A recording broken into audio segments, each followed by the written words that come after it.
né, como um objeto qualquer, como um outro objeto qualquer, nunca tinha sido apontada como um problema para questões da criminalidade. Desculpa, Benê, mas as coisas têm que ser avaliadas no seu tempo, né? Nós estamos num tempo diferente desse. Mas é isso que eu estou fazendo, eu estou fazendo a cronologia da coisa, peraí. Então, essa era a percepção da sociedade antes de se começar essas campanhas de desarmamento, né?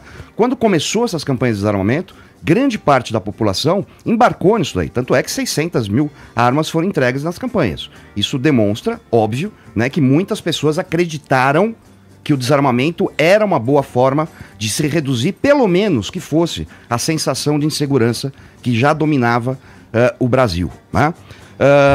O Estatuto de Desarmamento, né, ele veio com uma proposta, né, de redução drástica, de trazer mais segurança para a população. Só que com o passar do tempo, a população percebeu que isso não aconteceu.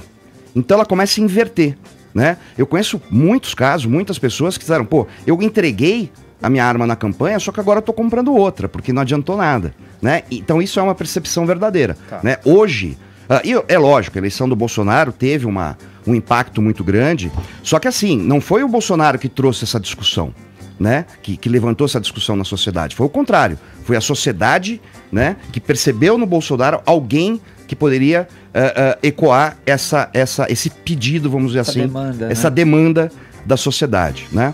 Questão que o Fefito falou, né? Então, rapidamente assim.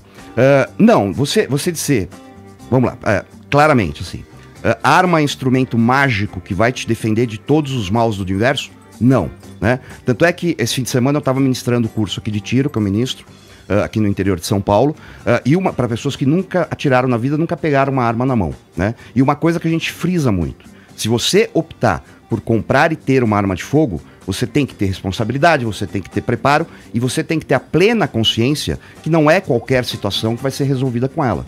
Numa comparação muito mal feita, tá? Você pode dizer isso do cinto de segurança. Se você bater a 160 km com o seu carro num caminhão parado na estrada, o cinto de segurança não vai te salvar. Não é por isso que você vai dizer que o cinto de segurança não funciona. Posso dar um exemplo prático? Claro. Por exemplo, um tweet do Carlos Bolsonaro causou muita polêmica na semana passada, por Legal. exemplo, ao falar do caso da mulher que foi espancada por 4 horas. E ele falou que se ela tivesse uma arma, e ela tinha uma arma no armário, qualquer coisa do tipo, se tivesse uma arma, ela poderia ter se defendido disso.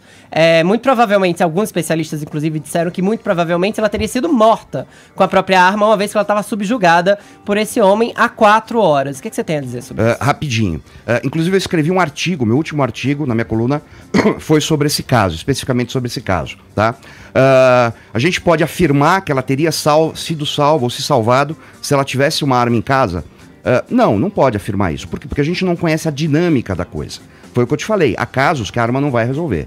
Agora, o que a gente sabe, ela não tinha arma e foi brutalmente espancada. Não foi morta, não é porque ela não tinha arma, né? Porque assim, por exemplo, São Paulo, de acordo com o Ministério Público de São Paulo, 83% das mulheres assassinadas são assassinadas sem o uso de arma de fogo, né? Ou seja, a própria mão do homem, pela sua força física, né, ele já consegue subjugar a mulher. Então não dá para afirmar. Agora, se essa mulher pega e mata o cara, Renê, você acha que a nossa legislação penal também não a prejudica? Porque ela que seria a assassina no caso, e não tem uma lei ali para proteger a pessoa no caso de uma reação? Não, nós temos. Ou você acha, né, que temos? A legítima defesa é prevista na nossa legislação, tá, né? A questão é que sim, que às vezes as pessoas não entendem. Se você mata alguém, você tem que comprovar que você matou essa pessoa em legítima defesa. Para isso, você vai ser indiciado por homicídio e vai comprovar a excludente de ilicitude, que é a legítima defesa, tá? O que acontece muitas vezes é que isso não é bem visto no meio jurídico, principalmente entre juízes e alguns promotores. Pode interpretar de outra forma. Eu queria contribuir só com três comentários muito breves. Primeiro, em relação à percepção da população em relação às armas de fogo. Isso é óbvio que é dinâmico, né, como tudo na sociedade. As maneiras mais possíveis de se medir são via pesquisa de opinião. A gente tem uma última pesquisa de opinião da Datafolha de janeiro desse ano que diz que 61% da população é contra a mera posse de arma de fogo. Isso varia, assim, deixar como um dado, a gente pode aí ver críticas sobre a acuidade dessas pesquisas, mas o que a gente tem, Datafolha é um instituto de pesquisa reconhecido, esse é o dado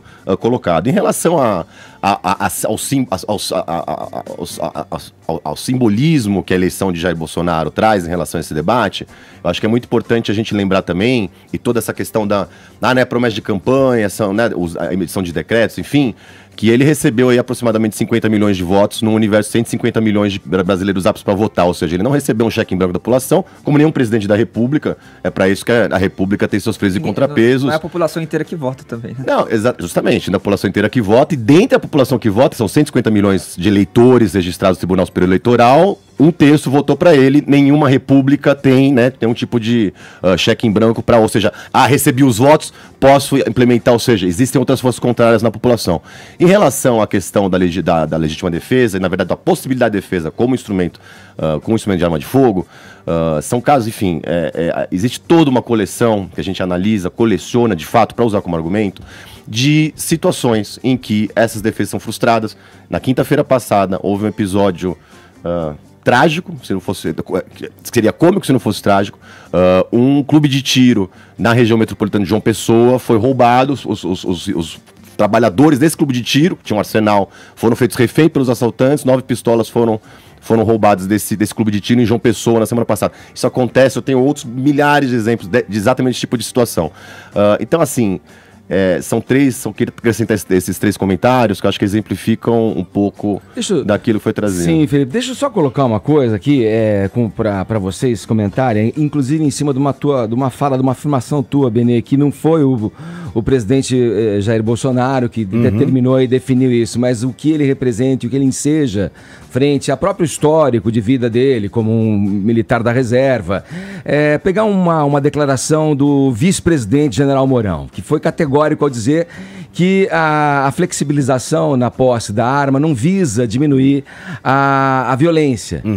Veja, segundo o próprio Mourão, isso na verdade seria para atender a parcela da população que desferiu o voto e deu o crédito para o Bolsonaro, atender a um anseio de parte dessa população que queria, né, a flexibilização da posse, baseado nesse referendo também, que está lá para trás. Quanto tempo atrás? 13 anos atrás esse referendo foi feito.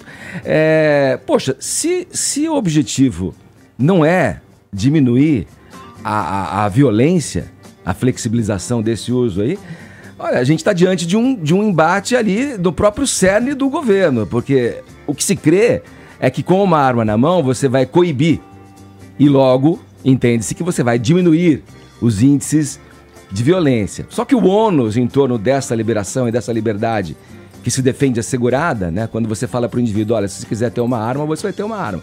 Ele também ele não é uma afirmativa que pode ser feita com 100% de certeza.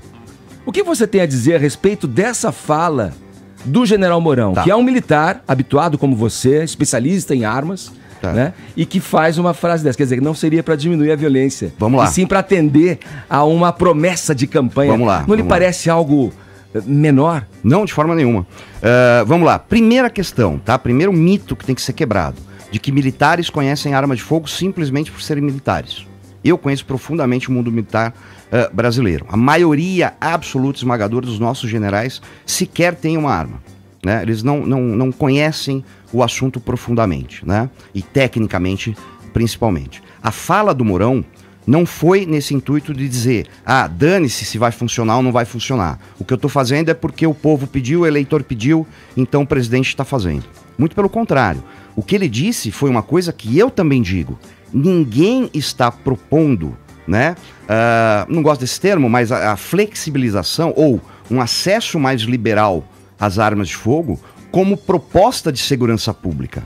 Como foi feito o contrário do desarmamento. O desarmamento foi uma proposta de melhora da segurança pública que não aconteceu, né? Em nenhum momento as pessoas que advogam nessa causa, em favor da liberdade de possuir uma arma de fogo, afirmam categoricamente de que isso vai solucionar ou vai reduzir a criminalidade. E por que ele falou isso?